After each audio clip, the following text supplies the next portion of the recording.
So we're on the Salt River Indian Reservation right next to Scottsdale, Arizona, Townie Meeting, our 20th annual meeting.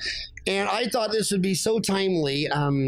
Dental anesthesia just got voted in by the American Dental Association as their 10th specialty. Yes. So there used to be 9 specialties. Now this anesthesia deal, the politics behind it, I think this is the 5th time they applied for specialty. It was rejected 4 times. And no one will say it in writing. No one will say it in public. So I'll obviously say it. It was always fought by the oral surgeons. Yes. So congratulations on getting a specialty. Tell them the story about the specialty. Well, it was a long fought battle. We started many years ago. Probably the person who we give most credit for the initial applications was the late John Yagalia from UCLA, who is a dental anesthesiologist, also wrote books on pharmacology, is a PhD pharmacologist. Probably one of the brightest guys in dentistry, no doubt. Not hardly any dental anesthesiologist could hold a candle to him. And but also all that effort and all that time. And he was in Southern Cal? Yeah, he's at UCLA. If he was really that good, Michael Jackson would have hired him. You know what? Actually, hired Chris Quinn, who worked with John at UCLA, and that's how Michael Jackson got his first taste for propofol. And she went in a dental office and sedated him, and when he woke up, he said, "Oh my God, what was that drug? What did you give me? Would you come to my house?" And she's like, "No, that's completely inappropriate. I can't do that." So that's what started his journey, looking for somebody who was going to sedate him. Well, isn't that a bizarre drug to get addicted to, because it doesn't really make you high or anything? It just puts you to sleep. Yeah, and that's what he was looking for. He wanted to be put to sleep. Yeah, he couldn't sleep at night. He had horrible sleep issues. And so he had gone through all the different medications, everything else, and then when propofol came around, but then even propofol, after a while, after night after night after night, you'll develop toxicities and things to that. Well, I'm Plus, glad. he wasn't monitored. And this is now you own a modeling agency, or is this are they dental related at all? Oh yeah. Well, the one thing every time anybody has done a huge survey of the American dental market. Right. From the consumer's point of view, it really only shows up as 2 markets. They're either afraid of the dentist or they're afraid of the price. Right. So they're either insurance driven, like, oh my God, I got dental benefits, and they'll drive clear across town if you take their benefits. And the other half are just scared. And that's where you guys come in. And well, actually, 60% of our patients are special needs, mentally handicapped. So that's our greatest outreach. And when I originally started the practice, I didn't really reach out to that group very much at all, but they found us. So what exactly, you're in St. Louis, or you're in a suburb of it? You're in Clayton? Clayton, Missouri. Okay, Clayton, Missouri. So that's a suburb of St. Louis. Yeah. You have one office? One office. All these people in one office, and there's 3 anesthesiologists, dentists? Two dental anesthesiologists and 1 general dentist who did a GPR. She takes our patients that are too sick to be treated in the office to the hospital and treats them there. And she goes there every other Friday. And does she do the anesthesia and the dentistry? No, in the hospital she has a MD anesthesiologist doing the anesthesia, and then also she has other medical specialists there, cardiologists, neurologists. So what are you guys doing in the office then? We do intubated general anesthesia, and we work as the operator anesthetist model. We do the anesthesia and the dentistry, but we use very highly trained assistants to help us monitor. And it's very similar. So you're doing the root canals, fillings, and crowns? Yes. Both of you are? Yes. While they're asleep? While they're asleep. While they're intubated? While they're intubated. And what it's shown is, if you look at the Canadian model, and they have probably had the best statistics. Actually, Dan Haas, who's done one of your, I think on local anesthesia, he did one thing on Dental Town on one of your CEs, and provided a lecture there. He's got great studies and statistics on safety of dental anesthesia in Canada, and they do the operator anesthesia model, where they do the anesthesia and the dentistry, and they have a highly trained assistant helping monitor and also assist. And in the first, I think it was a 15-year study. First 15-year study, there was 1 death, and in the second 15-year study, there was no deaths. And this was in hundreds of thousands of anesthetics. And so their safety is well shown, well proven. And safety is so emotional because like I have 4 or 5 very good friends that are afraid of flying. And last year, one guy died in an airplane in America on Southwest Airlines when a little piece of the engine flew off and hit the window, which to me is no big deal because now I just moved from the window to the aisle seat. It's like, okay, I'll sit on the aisle, no big deal. But then 30,000 die in a car. Yep. And people drive all around the car. But then when they start talking about like the 737 that went down. Right. And the whole government is all freaking out about one airplane that went down. I'm like, on just the day that plane went down, more Americans died in a car. Oh, absolutely. If they treated it like I've been in Ahwatukee for 31 years, and there's this one intersection, 48th and Ray, 48th Street and Ray Road, and someone dies every month since my dental office has been there. And they all want to talk about this airplane or the one anesthesia death. And I'm like, why don't they shut down 48th and Elliott until someone can find 48th and Ray until they find out why somebody dies every month in that intersection? Wasn't that where the driverless car person died or something like that? The accident with the yeah.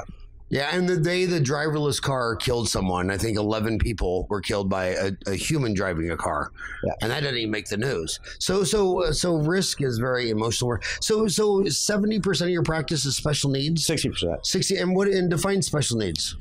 These are people with autism, severe cerebral palsy, Down syndrome, just the whole mentally handicapped spectrum. So, and what do you do with those? You give them IV sedation? Do you intubate them?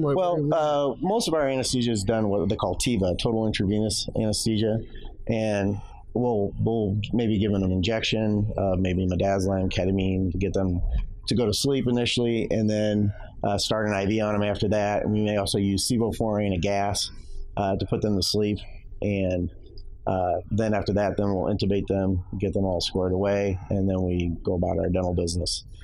And then these are all expanded function dental assistants as well. So you're in Missouri, so you have expanded duty function assistants? Yeah. So who's the EFTAs here? Yes, I'll raise your hand. CDA. So what are they allowed to do that are not allowed in other states? They can place composites. They can, besides all the x-rays and all the other things that they can do, but mainly place composites, take final impressions for crowns, make temporary crowns. So are they a dental therapist? They're not a dental therapist. What's the difference between a dental therapist and an EFTA? A dental therapist actually does an irreversible dental procedure, which is to cut a tooth or to remove a tooth. Or I think also a lot of them are also hygienists or kind of dual trained as hygienists. I'm not aware of that, but you think so? A lot of them are. Yeah, I don't understand the dentists. So historically, when Bob Barkley was going around the country, we're the hygienists here. Any hygienists? Yeah. Well, we had one. There she is. The one hygienist. When Bob Barkley was going around telling people they need to have a hygienist, who fought it? The dentists, because they said we're so busy pulling teeth, doing immediate dentures, we don't have time for this hygienist thing. Yeah. And then they had to realize, well, do you want your daughter to have all of her teeth pulled and get an immediate denture, or would you rather her see a hygienist? And they fought that tooth and nail. So then historically it's always the same people, the same process. They just think in fear and scarcity. So now the dental therapists are coming out. And it's like when EFTA's I'm in Arizona. I almost stayed in Wichita, Kansas, where I was born and raised, just for the EFTAs, because my dentist friends in Phoenix, they are in Wichita, they would numb 3 rooms. Then they go back and prepare the MOD, and then the EFTAs would sit in and place the rubber dam, and I'm like, what? Who's fighting that? Oh, all the dentists. Well, why would all the dentists fight that? I would rather be in my office surfing Dental Town than placing all the filler. Why do the dentists always fear? I think a lot of them have control issues. I know one of them. Control issues? Yeah. And because we like to use our EFTAs to their full function, but our one associate, Dr. D, she doesn't use them as much. She likes to place her own compile. See, what I had to do is I had to use my assistant beyond the legal scope and go into Kansas effed this stuff, and that's why she worked with me so long, because I couldn't fire her because she'd sue me for all the illegal stuff I made her do for 30 years. But that's a joke. I'm kidding. And but no, I just I mean, to me, like this whole anesthesia thing, it's always so simple if you just put the customer first. Sure. What's the customer want? Like with implantology especially. I mean, if grandma wants to get an implant and an overdenture and she wants one guy to do the whole thing, well, then there should be implantologists. And the oral surgeons say, no, we should place the implant. The general, well, that might work for you and the dentist, but it doesn't work for grandma. And if you just keep putting only the customer first, patient focused, like pediatric dentists, like the ones growing the fastest are the ones that added an orthodontist to a pediatric dentist. Yeah. Because what busy mom wants to go to a pediatric dentist and say, oh, here's a slip, you need to make an appointment, go across town, fill out another chart to see if your kid needs braces. Well, no. Why don't you bring that orthodontist in here? I've already come here. I've already filled out a chart. One-stop shopping. It works in retail and it works in dentistry. So special needs. So but you were talking about Propanol with Michael Jackson. Are you using Propanol? Propofol. Yeah. We use quite a bit of Propofol. And so what year did you graduate in dental school? 1988. We're the same age. We're like 2 weeks apart in age, I think. Okay, so you're almost dead, is what you're saying. You're almost dead. August 16th, 1962. So my deal is, but has anesthesia changed a lot in 30 years? Have the drugs changed a lot? Well, is it safer than 30 years ago? Oh yeah, quite a bit safer. The Propofol was just coming out when I was a resident, and that was 29 years ago. That was a game changer, because with drugs like Brevitol, and a lot of oral surgeons still like Brevitol, but you get more bronchospasms and other problems that heightens the pain threshold, things like that. So if we can avoid medications like that, the better. So Propofol was a great replacement for that. With the inhaled anesthetics, sevoflurane, that's been a game changer, because it doesn't have a lot of the cardiac side effects and other things that the old inhaled anesthetics did. Was the old inhaled ether? No, that was more than 100 years ago. Actually, Horace Wells. Yeah, there's some dentists out there, some of the old guys who still talk about the good old ether days. Yeah. So it's like, So I would think it's funny. I saw a study of all the prescription medications available in the United States in the year 1900. And almost all of them had cocaine, morphine, and alcohol. They all had those three ingredients. Times have really changed. Yeah. It's really hard to get a prescription with cocaine and heroin and morphine. It's a shame, because as a topical agent, cocaine is excellent. I mean, it'd be the best topical anesthetic that we could have. Do you guys use that? Well, no, I know. Back in when we were in anesthesia residency, the ENTs would use it to topicalize the nose and vasoconstrict. And I know my ENTs used it. They'd spray cocaine back there. 4%, yeah. And they always call you at night and say, "Did you take that bottle home? I can't find that bottle." Do a lot of special needs kids need sedation? I mean, like on the odd. Who needs it the most? Is it? Most of the autistic. The autistic, because they don't like the noises and the sounds. They're very orally sensitive. They have a lot of sensory issues. And do you think there's more autistic people now, or do you think they're just measuring it? It's do you think the percentage is actually growing? Yes. Because I know when we were little, everybody just had that kid in the class. Right. Like my sister's that has that.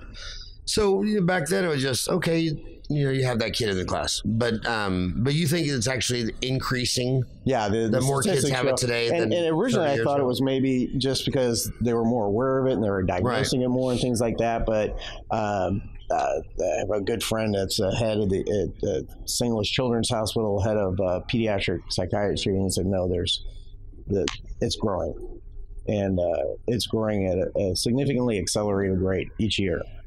So, do you have any ideas why? There's definitely a genetic component there. There's a lot of people who like to play the blame game, spread it around, things like that. Everyone I know that has an autistic children has another one in the family somewhere. Yeah. Just like I just found out the other day that my grandfather was short, fat, and bald, and I was shocked. I did not see that coming. But yeah, everybody I know that has autism, it's a family thing, but I mean, and we see that in some of our families where they have more than one child with autism. Yeah. So it's a shame, and it's really, it's really difficult, hard on some of those families, especially with the more difficult children. Yeah, I noticed. I noticed growing up with having a sister with special needs that it was kind of an IQ test. Because I remember when we'd be at a grocery store, and she might do something bizarre, and high self-esteem people would just instantly see it, and just like, hey, how you doing, but the people that were scared and ran, I always thought it was like an IQ test. Like, if you don't get my sister, you're just really not that smart. Because all the smart people got it. They just looked at her and they just instantly knew, okay, something's not quite right. And the ones that were scared, it's like, what are you, afraid of ghosts? I mean, Well, what I think really has helped that is them mainstreaming a lot of these kids in the public schools. And so they have somebody working with them, and they keep them in the main classroom with the other kids. So the other kids now are growing up understanding what's going on. Yeah. One thing, if I could add in, absolutely. I graduated from dental school in 2013, and the dental schools have really been pushing general dentists trying to treat special needs patients. So, as dentists, we're actually seeing a lot more of the special needs patients in training. So it makes it a lot easier for treating practitioners to actually get out in private practice and attempt to treat some of these patients. So what of all the things to do in dentistry, what made you attracted to special needs? Where does that come from? The special needs came after the anesthesia portion of things. I trained at the University of Pittsburgh. Trained at the University of Pittsburgh, and we had a special needs clinic where every day we would run 3-hour cases of anesthesia for special needs patients, and the dental students and some of the faculty would run there and perform the dentistry while we put them to sleep. So that's where the special needs, I really got a taste of special needs for the first time, and actually being intricately involved in the work that we were doing. In dental school, we had rotations, but it was usually, we would observe while, a dentist or a pediatric dentist would sit down and do the work on them and try the behavior management techniques and things like that. So, I got my first taste in my anesthesia residency, and that kind of, I joined his practice almost 3 years ago now. And again, that's 60% of our practice at this point. So, it kind of snowball. So I think with the hidden camera, I mean, when everybody has a recording device, I mean, people are crazy. I don't think a dentist can really do the papoose board anymore. I think one mother taping a child strapped down a papoose board and posts on Facebook, so do you think the papoose board, because of the iPhone, is now dead? Honestly, definitely because of the iPhone, but I feel like the papoose board, as you're a dentist, doing dental work is very intricate and detail oriented. If you can't do it well, I mean, for kids, even if they're papoose, they can still move around. You can't do dentistry on a moving target. It's not possible to do it well, at least. Make sure margins are sealed.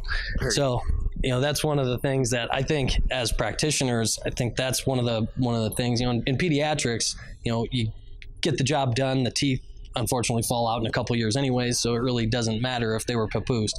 When you start working on adult special needs patients, those teeth are going to be in their mouth for a long time, or potentially, and it's just not feasible. And again, once social media hit and you take a video of a dentist strapping somebody down, that's not going to be good advertising for that dental practice, and just trying to do the work with the patient struggling. Well, also back in the day, when everything was amalgam and everything else, moisture control and all that didn't matter. And now, everybody wants tooth colored fillings, and especially our special needs patients, because they think amalgam and heavy metals and everything else are also contributing to that. So you have to do bondodontics. And so we kind of take extra steps when we place our composites, things like that, because we know we're going to see a pretty high recurrent decay rate. And we place Gluma down, not to the Rella Christensen 2 minutes, but, place it down for 30 seconds to prevent sensitivity, put a glass ionomer liner under there because it help try to protect us from recurrent decay a little bit, and then a composite on top. And we really do a lot of small increments and make sure that's cured so our patients don't have any sensitivity issues afterward, because you get some of our autistic kids with sensitivity issues on a composite or something, they'll begin to self-mutilate. They'll start to bang their head against the wall, but they won't be able to tell you that, hey, this tooth hurts. So you got to take all the precautions and everything up front, make sure that that kid has no problems afterward. It's sad because amalgams, I mean, dentists, so many people just believe what they want to believe. They don't care about any facts or figures, but the average amalgam is lasting 38 years and the average composite is lasting 6 years because it'll fail from a bacterial infection, and amalgam is half mercury, which you'll never find that in the multivitamins. You know, they never say Flintstone mercury vitamins.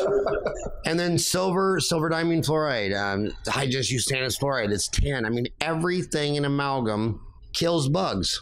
Yeah. And then mom's like, no, I want the plastic stuff. And it's like, yeah. So what about you? Anybody, you want to add anything to our guests? I want to introduce some of these guys because part of the anesthesia team is their training. And so all the assistants all went through what they call the DANCE program, Dental Anesthesia Assistant National Certification Exam. And that's the program the oral surgeons have. Say it again, slower. The Dental Anesthesia Assistant National Certification Exam. Damn. So they all got a website?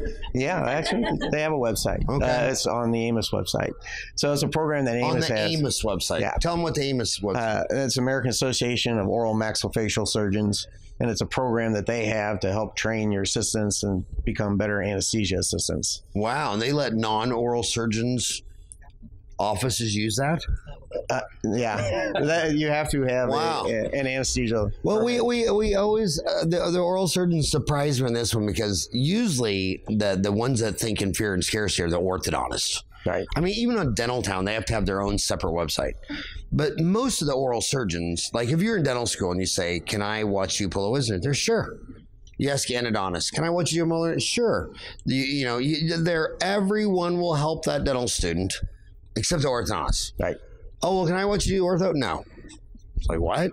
I mean, so it always surprised me that the oral surgeons fought this dental anesthesia, especially when I'm in Phoenix. I'm in Ahwatukee. So my oral surgeon, Greg Edmonds, he hired an anesthesiologist 10, 20 years ago just for the business of it. He'd rather have the anesthesiologist go in there and set it all up, and then he just goes in there and does his thing. So for him, it was like being able to do it faster, easier, higher quality. Yep. But anyway, so the AMLS website has a certification program for dental assistants, and all of yours took it. Yes. And then, all the anesthesia assistants here are all ACLS certified, advanced cardiac life support. They're all pediatric advanced life support certified. And then how many? We have 4 of them right now that are becoming ACLS instructors. Really? Who's doing that? Who, you 3? Yeah, and then the one that didn't come with us. That's intense. That's pretty intense. So tell us about that. Who wants them up? Well, they started as BLS instructors. How many here are BLS instructors? Okay, what is a BLS instructor? Basic life support. Okay, so they start out by basic life. Yeah. Okay. And then, and now 4 of them are going to do ACLS? They're going to become ACLS instructors. And they were asked by 4 right there? There's one more that's not with us. So you 2, you 3 here, and 1 more? Wow, that's intense. Yeah. So let's talk about some of the cases that are all over we all know about the case in Hawaii. And what are these offices doing wrong? Well, one, you have to start out, first of all, with the person providing the anesthesia at the highest level of training possible. So you look at, what dental anesthesiologist brings to the table. A minimum of 2 years. Now they're 3-year programs in anesthesia. Then on top of that, you look at the training, especially pediatrics, because the majority of these are pediatric cases. So in pediatrics, dental anesthesiologists, we do 200. Has to be a minimum of 200 cases of pediatrics 7 and under. Oral surgeons do 150 cases of 18 and under. So if you're just moving wisdom teeth on 17-year-olds, and that's your pediatrics, should you really be putting a 6-year-old to sleep? But explain to the kids in dental school, why is anesthesia on a 5-year-old so much more risk than a 50-year-old? It's all about the respiratory reserve. Things just happen that much faster with children. So when we set up and we have any kind of issue, all the drugs are drawn out, ready to go. They can't be in a crash cart down the hall. Your we have, and we secure the airway right away. And that's one of the major problems they have, a laryngospasm, bronchospasm, or just airway obstruction. And so we're intubating the patient. So we've secured the airway. We've taken that out of the equation from the get-go. So you intubate them if they're in an emergency? No, all of those. All our patients are intubated. All your so go review the Joan Rivers thing, because she had a laryngospasm. She had a laryngospasm. So and unfortunately they knew they had a problem. They just weren't prepared to treat it, and they weren't really, from my understanding, allowing the anesthesiologist to get in there and treat it. The AMTs wanted to continue to do their exam and look at her vocal cords and so on. So they really attended it to way too late. And you have to have the drugs ready, succinylcholine, things like that. The majority of laryngospasms we can break without actually having to paralyze the patient. But what do you say? I mean, because you hear the arguments, some people's arguments saying that should only, because of like Joan Rivers, right, that should only be done in a hospital. No more private practice settings. What do you say to? You know, if you actually look at the California study, the one they did on pediatric anesthesia, that the majority or a large portion of the kids that died in hospitals and died in surgery centers. And not that many in dental offices. Yeah. And then 3 of them were due to local anesthesia. There's apparently a local anesthesia death almost every month in the United States. So we had, so you know, the pediatric anesthesia deaths that I've seen in my 30 years is the hygienist goes and numbs up the child, right? And they're going to do like 4 quadrants, and then the pediatric dentist comes in and doesn't know the child was already numbed, and then he re-numbs them, right? And that's what happened right here in Arizona. Yeah. And then to make the matters 10 times worse, what was the first knee-jerk reaction of the dentist? To change the chart, erase the chart and change the chart. So now you've gone from, I made a huge mistake, to now I'm a criminal and the attorney general can put me in a cage. So, you know, so that panic thing, it's like when someone gets caught doing something bad, it's just like, rule number 1, just don't lie. I mean, all Bill Clinton had to do is say, hey, you want to be married to Hillary? Yeah, I did it. And everybody would have said, wow, yeah, too much information. And they all would have ran. But what did he do? He lied. Yep. And when the dentists lie, it's always on the chart, and it takes it from Arizona State Board of Dental Examiners to the Attorney General's office. So it goes from civil to criminal. Same thing with substance abuse. Lots of dentists, the DEA will walk in there and say, you know, what are you doing with all this Vicodin? And the ones that just raised their hand and said, dude, I can't quit eating Vicodin. Like, oh, no worries.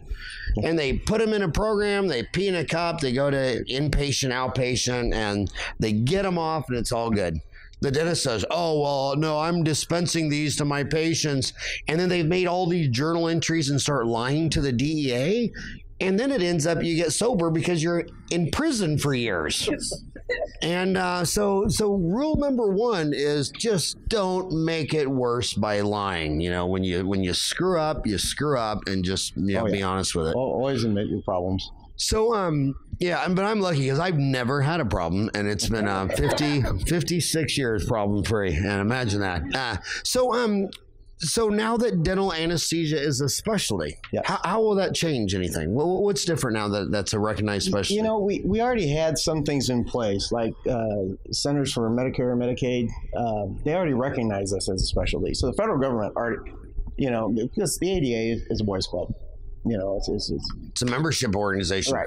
And so, and then they had the lawsuits that went around from state to state, where anesthesiology and implantology were suing the dental boards and getting the ADA specialties removed from the Dental Practice Acts. So a lot of the dental boards just went in proactively and just pulled all the ADA specialties, and CODA actually removed all the ADA specialties as well. They said you're all advanced education and general dentistry training programs.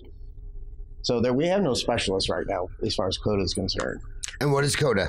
CODA that's a Council on Dental Accreditation. Yeah, it's for dental education and accreditation of dental schools, hygiene programs, dental assisting programs, specialty programs, and so they accredit all those. And it's part of the Department of Education. but it's also kind of jointly run or funded by the ADA. So, do you? Where do you get your patients? Is it more referral because the general dentist has a hard time treating special needs, or is it marketing and advertising? Or we have a very wide base referral base. We just found out because we worked with the McGill Hill Group and looking at our with our merger and everything else and our partnership, and they said, "Wow, you have quite the referral network of over like 400 dentists." And so we get, and a dentist never knows when, hey, you know what, this patient's too much for me. I'm going to refer you to these guys. They can take care of you. And pediatric dentists are probably our biggest referral, but also the homes that help house special needs patients and their organizations, they refer the patients in as well. So do you consider yourself a pediatric dentist? We do. What percent of your clients are under 16? It's only about 20%. 20%? Yeah. So we do a lot of pediatrics, but pediatric dentists, no. So the biggest controversy, there was really no controversies not very many controversies in pediatric dentistry. The papoose board was one. Right. And I could see it either way because, if you manage in a papoose board, well, that might be safer than someone taking it to the OR. So, that was there. So, but now it's that silver diamine fluoride. It seems like you either love it or hate it. There doesn't seem to be any middle. Where are you guys on your thoughts on silver diamine? We're using silver diamine fluoride in our practice. Do you agree that it's controversial? I think there's, and I've seen some of Gordon Christensen's reports on it where he says it doesn't kill all the bugs and it doesn't stop all the decay. And so, and then you have to apply, have multiple visits to get it to be effective. But there's times where we're trying to slow down the decay rate on somebody, and so we can spread their treatment out maybe over a couple of years, something like that. Or we may have a 1-year-old or 2-year-old that we don't want to have to go to sleep, so we'll have them in and we'll just paint that on. What's bizarre to me is that the mom doesn't want a silver filling, but she'll take the black silver diamine fluoride. And it's like, okay, the white composite is a inert plastic. It's kind of like dentistry to me is like a Kansans. They always build these wood barns and they're always freaked out that termites eat it. Yeah. It's like, well, if you made an aluminum barn, termites can't eat aluminum. So if you made a silver filling, it would just last. But now I think the next generation of what people aren't talking about is pediatric dentists. So this is 2019. In 2014, Japan started selling more adult diapers than baby diapers. Okay. So when you look at the 20 richest countries, at the end of World War II in 1950, the average American woman was having 5.1 kids. That's down to 2.3. And then the fastest growing segment is women over 100, second's women over 90, third is women over 80. You go into a nursing home, there's 100 women and one man named Lucky who only lives there for like 1 week. And so in a country that's starting to sell more adult diapers than baby diapers with dementia, Alzheimer's, the silver diamine fluoride actually has more implications in nursing homes. 4.5% of Americans will finish their life in a nursing home, and it's not going to be one of us three guys. It's going to be all you girls. And well, some of our scariest patients that we get referred to are Alzheimer's patients, because by the time they get to us, they're in their pretty late stages of dementia. They're not verbal. They can't say, hey, by the way, I'm having a lot of chest pain today before you put me to sleep, that kind of thing, so we don't know any of those things going into it. You try to get as much workup as you can, but even the physicians are limited as to what they can do. So if we can get them in there and just do something quickly to maybe take out the abscess teeth, things like that, but then just paint silver diamine fluoride on everything else and get them out of anesthesia as quickly as possible. So and do you have silver alerts? Is that just I don't know if it's an Arizona thing, or do you have silver alerts? We're on your... Oh, yeah. And I've already witnessed that. I'm already starting to get silver alerts on driving down the interstate, and it's a silver alert. But I saw one my first time in McDonald's where they called the police because this gorgeous man was just smiling at everybody, but he wouldn't leave, and I was observing it all. And the police came and they said, "So how are you doing?" And he's like, Good. How are you doing? And he goes, what's your name? And the guy looks and goes, well, what's your name? And but luckily he had a wallet. So he reached out there, took the wallet, they radio in, they called the wife, and he'd been gone, he'd been gone 6, 7, 8 hours. So it's really a growing thing because people are living so long. So now they're and we're kind of wondering what the causes of it are. Now they're calling it type 3 diabetes, things like that, and how that mechanism works. I'm not exactly sure. Well, I was lecturing, I was in Omaha, and I was talking to a guy at Creighton University that studies it full time, and how he was explaining it to me. But he's a full-time researcher on it, that you either lay down all that low-density lipoprotein in your heart and you die of cardiovascular disease 10 years earlier, or you're the Alzheimer deal and you're laying it all down in your brain and you have cleaner heart, so you live 10 years longer, but your brain has the long, slow goodbye, whereas the heart is the fast goodbye. But he was telling me he thinks it's the same disease. You either lay it down in your arteries and veins, or you lay it down in your brain, and that was his. But the one thing you do know, Alzheimer's people live a lot longer. Oh, yeah. So would you rather die of a heart attack at 65 or Alzheimer's dementia at 85? Even Mrs. Reagan, Nancy Reagan, called Alzheimer's the long goodbye. Oh yeah. Because the heart, it's goodbye, and the Alzheimer's slow goodbye. But do you think that's going to be more and more a part of your practice? Unfortunately, yes. And I think we're going to see more and more in that, because especially when the spouses are involved. Now, the homes, it's a different story. A lot of times they'll just let things go unless all of a sudden there's swelling or abscess or they're febrile, or they're trying to figure out what reason why they're having this infection going on in their body. If it's not just a urinary tract infection or something like that, and then they're trying to track it to the teeth. And, the hygiene there is poor, the diet's awful. High carbohydrate, it's just a recipe for disaster. And then medications, the mouths are dry. It's all rolled together. It's a perfect storm. Oh, it really is. I've gone to many nursing homes in Arizona and observed, followed around if they don't mind, and when they find out you're a dentist, they don't seem to mind. And it was just amazing because everything is a catch-22, because since they're all elderly, missing a lot of teeth, so for the cafeteria, it's all going to be much. It's all pumpkin pie and macaroni and cheese, and it's just carbohydrate mush. Mm-hmm. And then why are you in a nursing home? A lot of it's for dementia, Alzheimer's. I mean, they can't take care of themselves. Well, if you're in a nursing, just by definition, you probably have a hard time brushing and flossing your teeth. And then this little nurse is in charge of this whole wing. And she's got to feed him, bathe him, clothe him, get him. I mean, so when it came down to brushing, all I ever saw was a toothbrush, one of them disposable ones that's horrible, a little bit of toothpaste, swish, spit in a cup, done. Yeah. And it's you might as well just apply deodorant to her lips. I mean, wouldn't that have just been easier? I mean, so there's no home care. They're only fed mush, but that's how 4.5% of America does. So how does that get addressed? It's a cost. It's a dollar issue. Money's the answer. What's the question? Always. And they have to have more staff, but they're a really difficult time getting staff in those facilities, getting well-trained staff, and then getting somebody who's going to go around. I know there's some proposals with the digital learning, or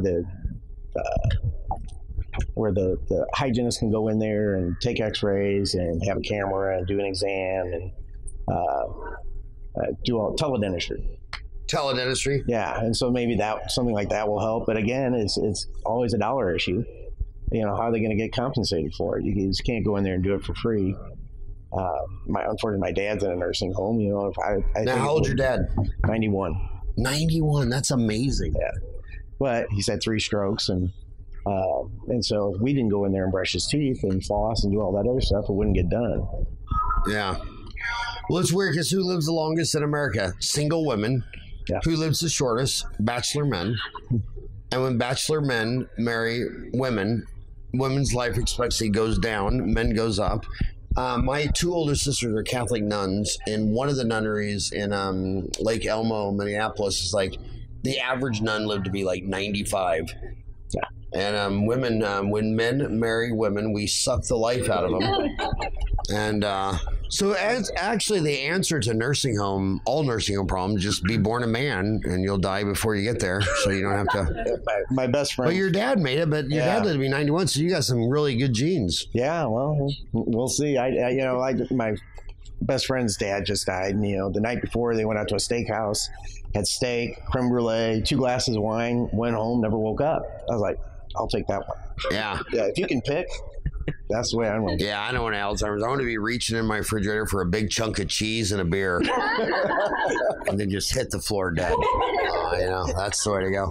So EFTA, expanded function. I mean, could you do what you do if you didn't have all these EFTA people? Absolutely not. So why do my homies? I mean, you talk about like dental therapists, and they just like go psychotic. I mean, they just like they're ready to fight it with everything they got, and they did it with hygienists. Like I go into a dental office and I say, well, why don't you fire your hygienist and you do all the cleanings? And they look at you like, well, why would I do that? And it's like, well, that's what everyone said in the 40s and the 50s and the 60s and the 70s, fighting it tooth and nail. And now they're doing it with EFTAs. And what I've seen with EFTAs is this: so if a dentist has to place all the fillings, he'll try to do like a whole quadrant in like 1 hour. He's always trying to go really, really fast. But in a dental office where the EFTA, they let the EFTAs do it, there's not that time pressure so much, and they're allowed to just go at a better pace, and it turns out to be a better quality restoration. Do you agree with that? These guys do a great job. I mean, as far as, they're placing the restorations, things like that. We're always under a little bit of a time crunch because the patients are under anesthesia. So it's a little bit different there. But I think where a lot of dentists are worried about it is maybe with the DSOs. And so they're going to start hiring a bunch of therapists and letting the dentist go. And then they'll have this large mill. But then again, it's a licensure issue and other things like that. The DSO would probably control the purse strings more and control that therapist more and say, hey, you're going to be doing this and this and this and this. And they're like, well, I may not agree with that diagnosis. A dentist would probably argue with them, but the therapist may not. The problem with the DSO argument is like where I'm from, Wichita. So you have like 400,000 people, you got 500-600 dentists, whatever. And, one Heartland will open in the middle, and they'll all talk about that one Heartland or that one DSO. It's like, dude, they're not even 15% of the market, and they can't keep their dentist for a year. So when I'm thinking about how the business model of dentistry works, is like I'm not going to think differently because of the DSO, because the DSOs haven't proven themselves. If they had proven themselves, they would go public. But when Snapchat can go public, but a DSO can't, it's not a business. And I'm old enough, the first round, the Orthodontic Centers of America, when I got out of school, there was one on the New York Stock Exchange, a dozen on NASDAQ, and they all imploded. And then they went away. Now they're back. Wall Street didn't forget it. None of them will touch them. But the dentists are always all worried about it. It's like, well, when you're telling me you're worried about the DSO across the street and it has a different dentist every year, it's like, well, why does your staff quit every year? Because that's all you got to do is slow down staff turnover. I mean, if you can, how long has your staff been with you? Well, my office manager, Mary, has been with me the longest, 20. Well, yeah, look at her. Her legs broken. She's you almost killed her yesterday. You almost killed her. Camelback as a team, and so look at this wounded veteran, 20 years. But that's the thing. When you have a dental office where the dentist and the receptionist have been there 20 years, well, Aspen and these DSOs can't compete against that, because they're going to come back and say, well, I went there, but every time I go there, it's a different dentist, it's a different receptionist, it's a different hygienist, and they said I needed 15 crowns, which is weird because I only have 12 teeth. And you're like, wow, they overshot their crowns by 3 teeth. And so I'm not worried about it. I'm worried about the business model, and I just don't know why the dentist wants to do their own cleanings and place their own fillings. To me, that's just, call me old, fat, dumb, and lazy, but I'd much rather go to the hygienist do the. And the only people I can't convince to do that are my dentist friends, and it's like, it just doesn't make sense. You don't want to do your cleanings if you can have a hygienist do it. And where are the EFTAs? Raise your hand. Do you guys like placing fillings? Yeah. Do you like doing it? Yeah. And what types of fillings are you placing? All of them. They can do all classes of fillings. Yeah. Yeah. Well, does anybody else want to talk? Is there anybody that wanted to say something after hearing all this? Are you guys all just shy? What's that? Oh, well, they're all licensed phlebotomists and IV therapists as well. Or They're all licensed phlebotomists. Yeah. What is a phlebotomist? A vampire? Yeah, essentially. They go in and suck the blood. Yeah. And is the sunlight bothering you since you're all vampires? So we place a lot of we use a lot of PRF in our practice. Explain why you said they're all licensed phlebotomists. Right. Explain to someone what a phlebotomist is and why are they licensed phlebotomists? Well, they go in. They went through a training program that is certified by the state of Missouri, and they now can go and draw blood. And now they're also a certified IV therapist, so they can go in and start IVs. They can't, as far as administering medications, things like that, they can't do, but they can start IVs. And what's so important about that is, I remember in dental school, a lot of the people that were in dental school, their undergraduate degrees like biology, chemistry, or whatever, and all through dental school, they were working at Circle K for minimum wage. But the ones who became hygienists first, they already learned about half of everything they're going to learn in dental school. But during dental school, they got a good job being a hygienist. And one of my guys, one of my friends, Steve, was a phlebotomist. And while we were working at Walgreens for $3 an hour, he was making bank as a phlebotomist in the hospital. So I think your undergraduate degrees should be degrees where you actually get a job. Because then during dental school, you actually have a better source of revenue all through dental school. I'd rather be a phlebotomist or a hygienist all through dental school than working at Circle K. We had some people in our class that were pharmacists, things like that. Yeah, and they'd work moonlight part-time while they're going through dental school. Yeah, and plus that education's all the same stuff. Oh, it transfers right over. I mean, healthcare, dentistry, humans. They actually make some of the best dental anesthesiologists with the pharmacology backgrounds. Is there anything else you want to talk about? Well, there's some people, one to thank as far as the specialty of dentistry. Mike Mashney, Steve Gansberg, Chris Quinn, all the William McDonald. Bill McDonald, great guy. Lee Lichtenstein, Joe Giovanetti, University Pittsburgh. It was a lot of people came together to make that happen. And I think now that it's a recognized specialty, I think we're going to start to see it grow. It's kind of funny, the response you get at first is, they all knew that we had this special training, and it's one of the only areas of dentistry that kills people. And why weren't we recognized as specialists? That we had to have the special training to be able to keep our patients alive.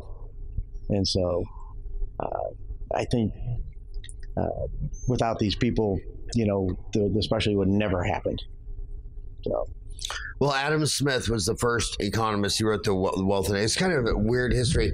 A 32-year-old Scot in 1776 wrote the Constitution of the United States of Free People, Thomas Jefferson. While a 32-year-old Scot, Adam Smith, writes the Wealth of Nations, Free Markets. Yeah. So the United States, really, the whole thing happened when two 32-year-old Scots collided in 1776, where it's the first time where free people hit free markets. And you had this huge economic explosion where a quarter of a millennium later, you got this little country, America, with 4.5% of the people, with about 20% of the world's $80 trillion GDP. But Adam Smith said whenever he saw two or three men meeting, it was always to conspire against the masses. Yeah. They're always trying to make a cartel. And most people agree that all cartels can only be effective if you're in bed with the government. So you need a criminal government and a criminal cartel to conspire against the masses, to pass laws that only we can do the IV sedation, not you.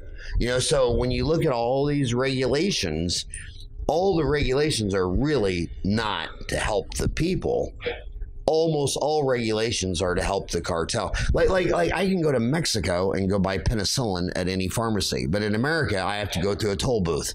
I have to go to a doctor, give you a cut, go to the pharmacist, give him a cut. You know, I got to give all these people a cut, and then they ask why everything's so expensive. Well, because there's regulation. And when most people think about regulation, they think, oh, that's a good idea to regulate that. Almost all regulation is a cartel to prevent free trade, lower prices, less profit. So it's always going to be a thing. Well, I think there's some good parts of regulation there. I mean, it's protect the public. So when all that's how they sell it. Yeah, they sell it. And well, the oral sedation started around 2005. And these guys were taking out full-page ads and yellow pages. We'll put you to sleep 100% guaranteed. So I called one of them up. I said, what are you doing? He was like, well, this doctor says I can go in there and give them pill after pill after pill of triazolam, and it's not going to kill them. And they're going to sleep through the whole appointment, and it's not going to be an issue. Well, since that time, they've killed multiple patients, killed 6 patients in the state of Missouri. One office killed 6 people? No. It's several offices. Yeah. But I went to the Missouri Dental Board, and I said, hey, here's a list of my top 10 candidates. You guys don't get on this regularly, so these dentists are going to kill somebody.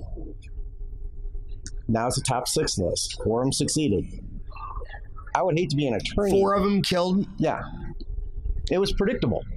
Yeah. It was very predictable. Reversal agents don't save anybody. Flumazenil doesn't save anybody. If you look at all these death cases, and I've reviewed quite a few for malpractice claims, almost every one of them received the antidote, flumazenil, and they all died. And it's not going to say you have to learn how to manage an airway, but more importantly, patient needs to be verbal and responsive. As Stanley Malamed always says, nobody verbal ever died. So if they're talking, they're going to breathe. And that's a good thing. Yeah, I mean, that one case in Hawaii, the child, they set the chair up. Yeah. They set the chair up and her head was hanging down while they all ran down the hallway. It's like I've reviewed other cases like that. Yeah. Oh my God. So let me tell you, we had Stanley Malamed on the show, probably the greatest anesthesiologist around. But the one thing he said that is still controversial, I'm just going to, is Septicane. Yeah. Some people still think Septicane causes paresthesia, because when I give a block, right? How do I know the needle didn't punch, it hit the lingual nerve and mechanically caused the paresthesia, or it was a Septicane? Okay, so that's a great thing. So I'd love to talk about this because I've researched this quite a bit. Actually, I have a video on it and some other things and a lecture on it. And you look at the studies on lingual nerve, and it's always the lingual nerve. Okay, it's not the other ones, because the lingual nerve may be as little as 1 fascicle. Okay, so that's one little bundle of nerves surrounded by one little layer of insulation. And the thing is that these studies you see coming out from Septodont and others, they're looking at the toxicity on one neuron. That's not the issue. The issue is tonicity. Okay, a hypertonic or an isotonic or a hypotonic solution. Well, inside that fascicle is a hypertonic solution. Okay, so when you inject the local anesthetic, the higher the concentration on the outside, the more it imbibes fluid into the inside of that fascicle and puts pressure on the nerve. Now, when you look at those cases where there's been injury to the nerve, it's always to the outer, the mantle fibers of the nerve, and that controls taste, touch, pressure or temperature, things like that. The inner portion, the core portion, so if you lanced it with a needle, okay, it would be the inner portion that would be affected. That's the muscles. The muscles are never affected. The motor fibers. So it's always the outer portion, not the inner portion. So it's due to the toxicity. So studies by Hillerup over in Denmark and Dan Haas, and you should have Dan Haas on your show. You can talk about this. He'd be a great person to have. He's also he's a dental anesthesiologist and the dean of the University of Toronto Dental School. And because he also says there's a possibility of something involving calcium channels, which I haven't researched as well. But there statistically is an increased number. If you actually look at Malamed's initial studies on Septicane, it was the amount of nerve injury and paresthesia with Septicane was almost double that of lidocaine, and he said it was statistically insignificant. I'm like, oh, I don't think so. So you don't use Septicane then? Not for a block. Now you could use it for an acinosity block. You could use it for infiltrations. You could use it Gall gates, where it avoids the lingual nerve, but it's that probably they estimate maybe 30% of the population has a lingual nerve with just one fascicle. Now, if you have multiple fascicles, then there's another layer of insulation around that helps protect that nerve from that tonicity issues. But with just one fascicle, you run the risk of nerve injury. So you guys do not use Septicane? Not for blocks. Not for alveolar blocks. Yeah. But we use it for infiltration, other issues. Well, no matter how many times Stanley Malameds is safe, the pushback from the dentist is still no. There's something more to it, and you guys agree that I've reviewed quite a few cases of lingual nerve paresthesia. And how many of them are permanent? Majority of them are permanent. The majority are permanent. Yeah. On a lingual nerve paresthesia. Yeah. The ones that I've seen, I think they get referred to me because they are permanent. Oh, okay. Yeah. So basically, if it goes out 3 months, it's usually going to be permanent. Wow. So you think there's a lot of them out there? I think there's, a lot of patients just, they just end up living with it and everything else. They can still move their tongue around and everything else. And the deficit's not that great. They have just a little bit of numbness to the side of their tongue, those kind of things. Yeah. So no more Septicane on blocks. No more Septicane on blocks. Wow. Any other subjects? Inferior alveolar nerve blocks. Inferior alveolar nerve blocks. Any other? You got any other? I think we've covered majority of them. So how hard did you kick him to break your knee like that? Every day? You kick him high or kick him hard? What's your... She's my numbers person. Yeah. So Mary likes to crunch the numbers on the practice, everything else. We got dental and intel. How long has she been with you? Was it 23? 23, it's a couple weeks. And that's to all you young kids that it's a thing I can't tell you. You're never going to build a great company if you can't attract and retain quality key people and keep them. And We have really good retention. Most of these girls have been over 5, some 10, some 15. raise your hand if you've been over 5. Yeah, I mean, you just... This new bunch came in when we hired Sean. Yeah. So we hired a lot of Sean. ones. Yeah. I'm at 3. 2 times. So we have a bunch of training.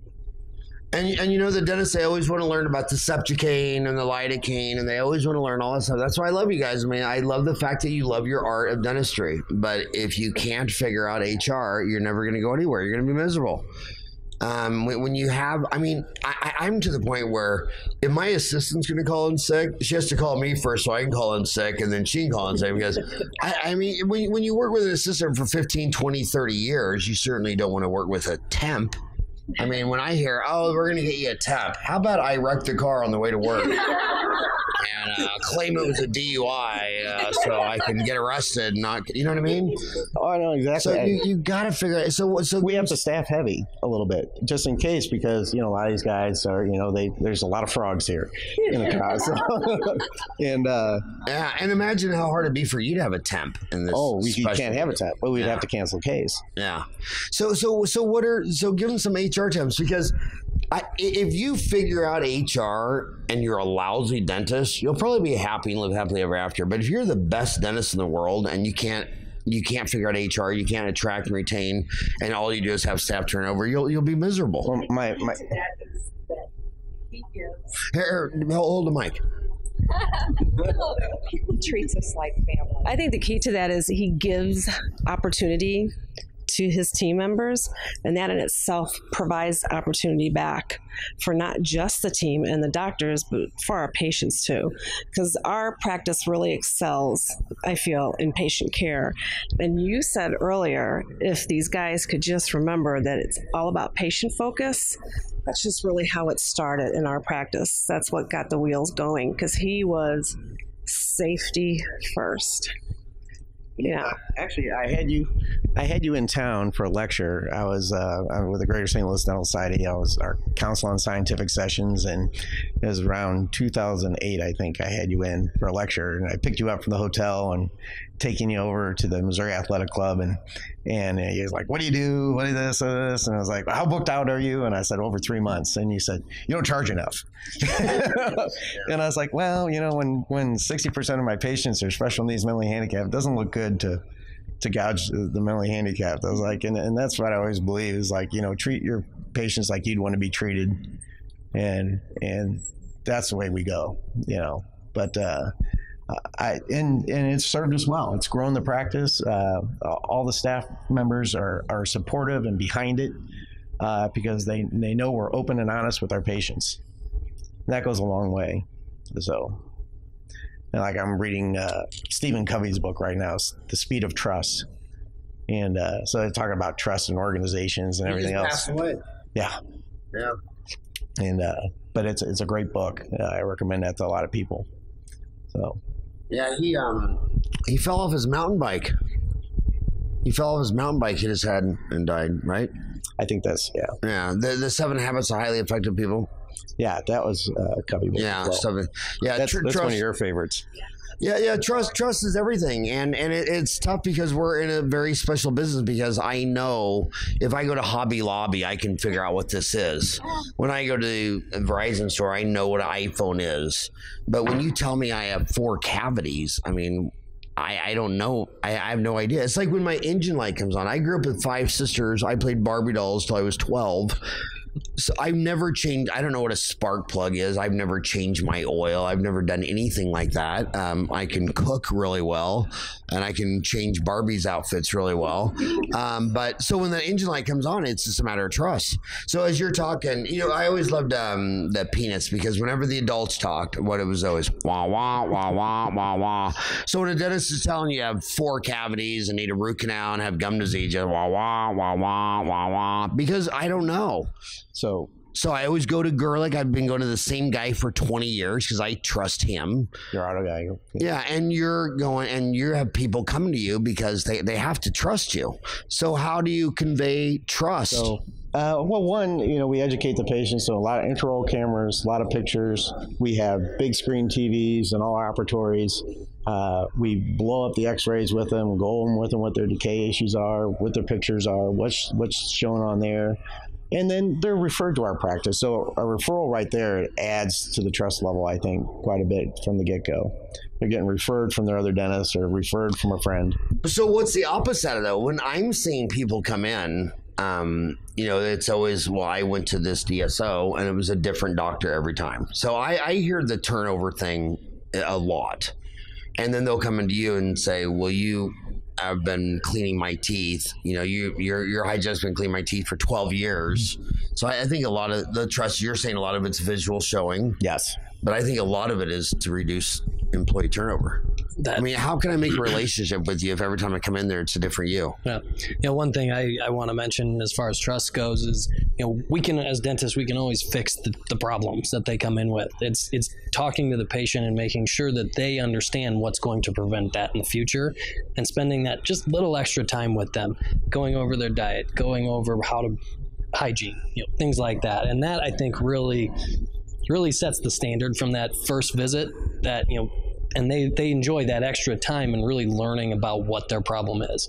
And that's something that I know we do a lot of in our practice, is really go through it and try and prevent it in the future. So. Yeah, especially with a lot of our special needs patients, they come in and it's like, okay, what are they drinking at home? It's like, well, Gatorade, soda, and all this is like, okay, we just need to remove all that out of the diet. And then what do they like to eat? Well, so everything crunchy and salty and all that. And I was like, well, eating pretzels and chips all day is just like eating candy.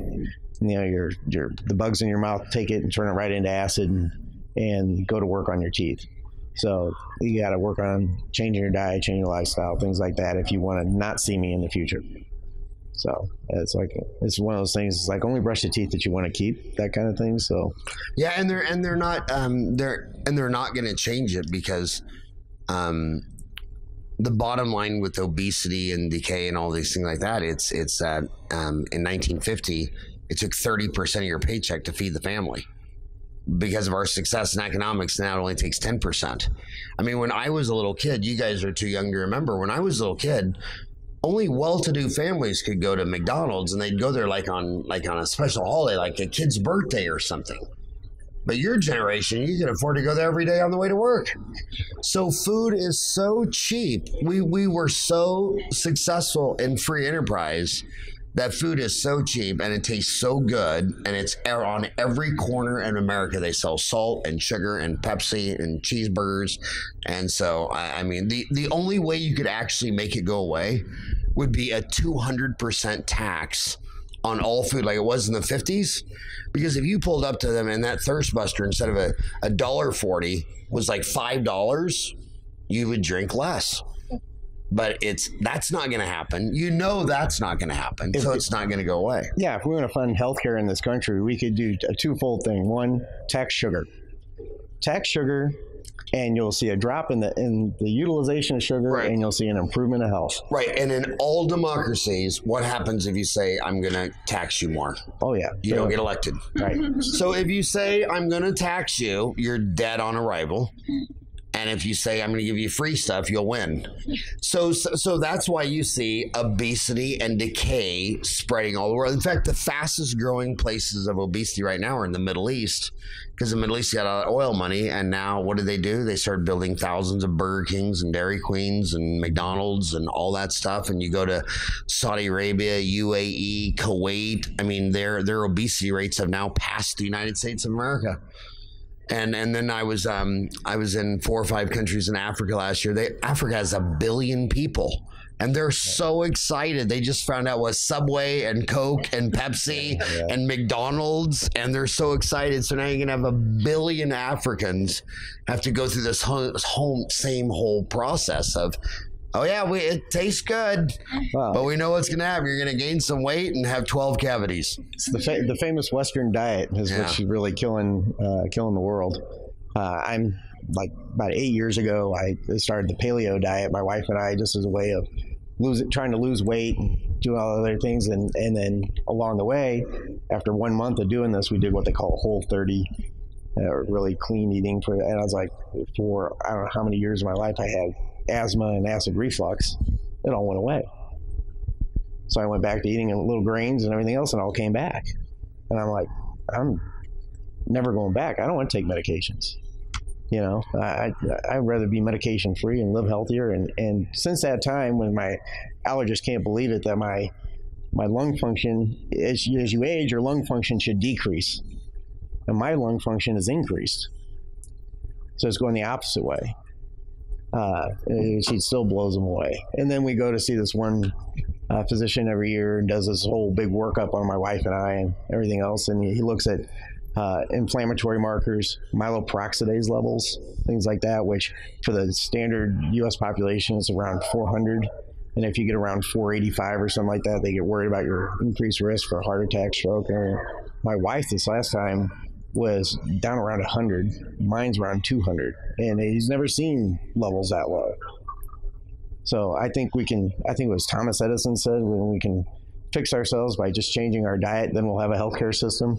Yeah, I personally have switched from Marlboro to Marlboro Light and Coors to Coors Light. So I'm 50% improved my diet. Well, hey, thank you. Does anybody else want to add anything? Is there anything that we didn't bring up that you should have brought up? Yeah.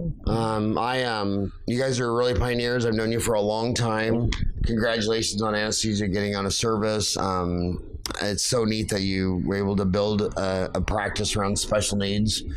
Having a special needs sister, I know that they scare half the people. Half the planet doesn't want to interact or deal with someone. You got to love them. You got to hug them. You got to laugh with them, and it makes it all okay.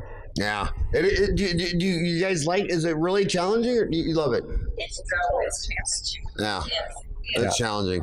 Yeah, I mean, we have some war wounds out there. I mean, we see some violent patients and others. Yeah. So you saw my sister. Yeah. Okay. Well, hey, thank you so much for coming on the show today. Thank you so much for coming to Townie Meeting. Thank you very much. All you guys. Thank you so much. Thank you, Howard.